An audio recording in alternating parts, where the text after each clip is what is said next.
Une armée, aussi bien entraînée ou nombreuse soit-elle, ne pouvait réussir que si elle était bien approvisionnée et équipée. La logistique romaine a été l'un des piliers qui ont soutenu l'Empire et ont permis à ces armées de conquérir et de tenir des territoires pendant plusieurs siècles. Dans cette vidéo, nous allons examiner les différents processus logistiques qui ont été effectués par les légions romaines et comment cela a contribué à leur victoire dans les batailles. Premièrement, le stockage. L'armée romaine a investi dans des entrepôts, connus sous le nom de aurea, qui ont été construits à l'intérieur de camps militaires. Ces endroits stockaient de grandes quantités de céréales, de viande salée et d'autres aliments durables. Pendant la guerre punique, Rome a utilisé des entrepôts établis dans des régions stratégiques pour garder ses troupes bien approvisionnées, en particulier lors des campagnes prolongées contre Hannibal en Italie et en Afrique. Ce réseau d'approvisionnement a permis aux Romains de surmonter la tactique d'usure d'Hannibal, qui visait à détruire l'infrastructure logistique de Rome. En plus de l'utilisation dans les campagnes, les entrepôts étaient également essentiels en temps de paix, assurant la stabilité des légions stationnées dans des provinces éloignées. Ces entrepôts permettaient aux légions de maintenir une préparation militaire, même en période de faible activité. C'était crucial pour garder Rome sous le contrôle de vastes territoires, où des rébellions ou même des invasions barbares pouvaient se produire de manière inattendue. Les Romains ont également développé des méthodes de stockage et de distribution des fournitures en mouvement, ce qui était très utile dans les campagnes rapides ou sur les terrains difficiles. Au cours de la campagne Parthe en 53 avant Jésus-Christ. J.C. Crassus, traversant le désert pour affronter les Parthes, ne planifia pas correctement le stockage de l'eau et des provisions pour ses troupes, ce qui entraîna la déshydratation, la famine et la défaite finale de son armée. Deuxièmement, la logistique du soutien médical. Les Romains organisaient des systèmes d'évacuation médicale rudimentaires, où les soldats blessés étaient rapidement transportés vers des zones sûres pour recevoir des soins. Lors de la bataille de Pharsale en 48 avant Jésus-Christ. J.C., lorsque les forces de Jules César affrontèrent celles de Pompée, l'efficacité romaine dans les soins aux blessés était évidente. Après les combats, César s'assura que ses soldats blessés étaient rapidement retirés du champ de bataille et emmenés à l'arrière, où ils pouvaient recevoir des soins médicaux. Les Romains ont également été des pionniers dans la création de structures qui fonctionnaient comme des hôpitaux de campagne, connus sous le nom de valetudinaria. Ces structures ont été mises en place dans des camps romains à proximité du lieu des batailles, afin de s'assurer que les soldats puissent recevoir des soins immédiats. Le transport de fournitures médicales telles que des bandages, des plantes médicinales et des instruments chirurgicaux était essentiel pour que les Romains puissent traiter les blessés et les malades pendant les campagnes. Ces approvisionnements étaient transportés avec des armées, accompagnant souvent des caravanes de ravitaillement. Les médecins et les auxiliaires militaires, qui étaient chargés de transporter les bandages et autres articles médicaux, veillaient à ce que des fournitures soient toujours disponibles pour le traitement immédiat des blessés. Troisièmement, la recherche de nourriture. L'une des stratégies les plus utilisées par les Romains pour compléter leurs approvisionnements lors de campagnes prolongées était la recherche de nourriture, c'est-à-dire la collecte de ressources en territoire ennemi. Cette tactique a permis à l'armée romaine de s'approvisionner directement à partir des terres qu'elle a conquises, réduisant ainsi le besoin de transporter de grandes quantités de fournitures sur de longues distances. Au cours de ses campagnes en Gaule, César a souvent utilisé la recherche de fourrage comme moyen de ravitailler ses troupes tout en avançant à travers les territoires ennemis. Par exemple, lors de la bataille de Gergovie en 52 avant notre ère, j'y passé, César a rencontré des difficultés pour maintenir une ligne continue de ravitaillement en raison du terrain montagneux et de la résistance gauloise. Il ordonna ensuite à ses troupes de chercher de la nourriture et de l'eau dans les villages voisins. Cette recherche de nourriture permit à César de maintenir sa campagne, même dans des conditions difficiles. Quatrièmement, le rationnement. Dans les campagnes qui nécessitaient beaucoup de temps sur le champ de bataille, la gestion du rationnement était essentielle pour s'assurer que les troupes restaient approvisionnées pendant des mois, voire des années. Le rationnement impliquait la distribution contrôlée de nourriture, d'eau et de fournitures en fonction des besoins de l'armée et de la durée prévue de la campagne.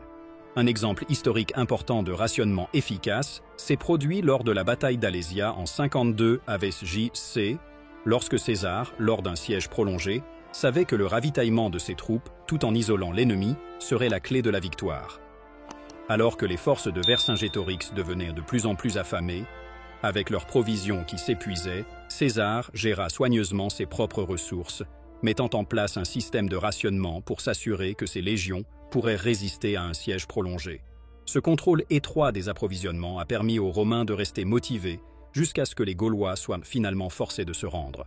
Cinquièmement, le transport et la distribution. L'un des défis les plus importants dans la gestion des approvisionnements était le transport de ces matériaux vers les légions en campagne.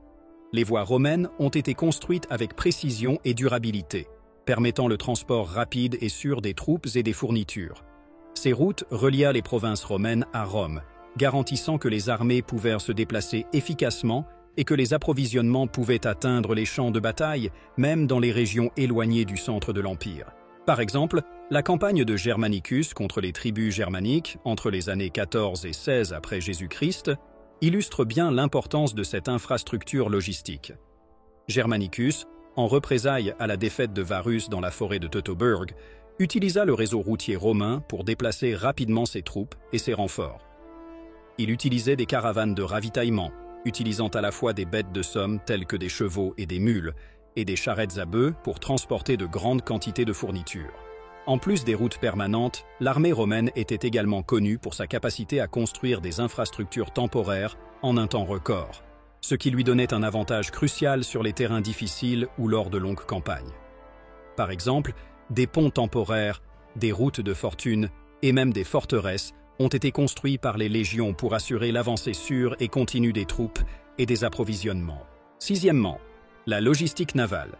Alors que la suprématie terrestre de l'armée romaine est largement reconnue, la flotte navale de Rome était tout aussi cruciale pour assurer le succès militaire et la stabilité de l'Empire. Le contrôle des voies maritimes, la protection des approvisionnements et même le transport rapide des troupes et du matériel étaient des tâches fondamentales accomplies par la marine romaine. L'une des principales fonctions de la marine romaine était la protection des voies d'approvisionnement. Parce que Rome dépendait fortement du commerce maritime et des routes navales pour transporter des céréales, des armes, de la nourriture et d'autres fournitures pour ses légions, la marine était essentielle pour assurer la sécurité de ses ressources en Méditerranée, connue des Romains sous le nom de Mare Nostrum, notre mer. Les pirates et les flottes ennemies représentaient une menace constante pour les routes d'approvisionnement, et le maintien du contrôle maritime était une priorité stratégique.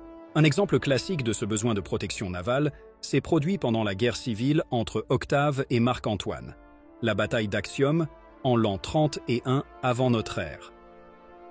Jour chrétien est une étape importante dans l'utilisation de la logistique navale et le contrôle des voies d'approvisionnement.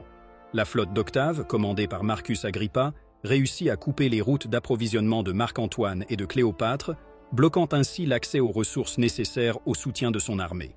En isolant Antoine, Octave l'empêcha de recevoir des renforts et des approvisionnements, ce qui démoralisa ses troupes et le força à une bataille navale décisive.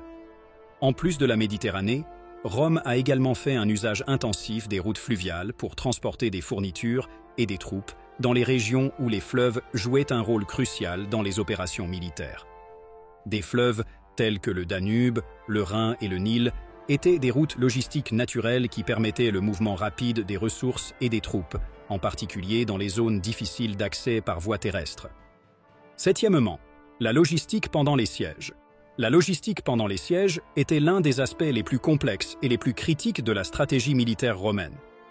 Les sièges, contrairement aux batailles conventionnelles, nécessitèrent de la patience, une planification minutieuse et la capacité de maintenir les troupes approvisionnées pendant de longues périodes tout en isolant l'ennemi. Endurer les dures conditions d'un siège, tout en privant l'adversaire de ressources, était la clé de la victoire dans un siège.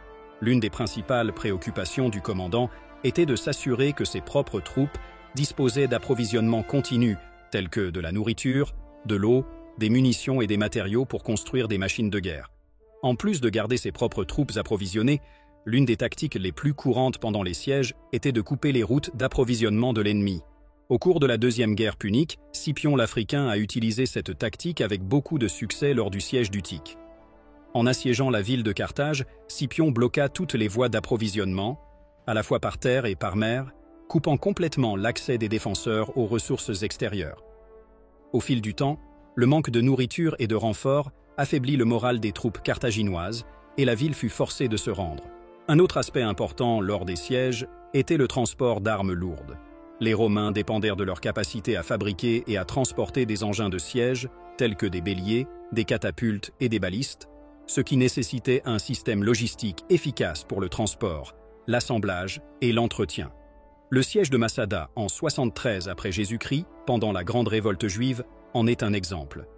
Massada était une forteresse construite au sommet d'une montagne, de sorte que les Romains ont dû relever le défi d'accéder à ses défenses élevées. L'armée romaine a construit une rampe de siège massive en utilisant des milliers de tonnes de terre et de pierre pour atteindre les murs de la forteresse.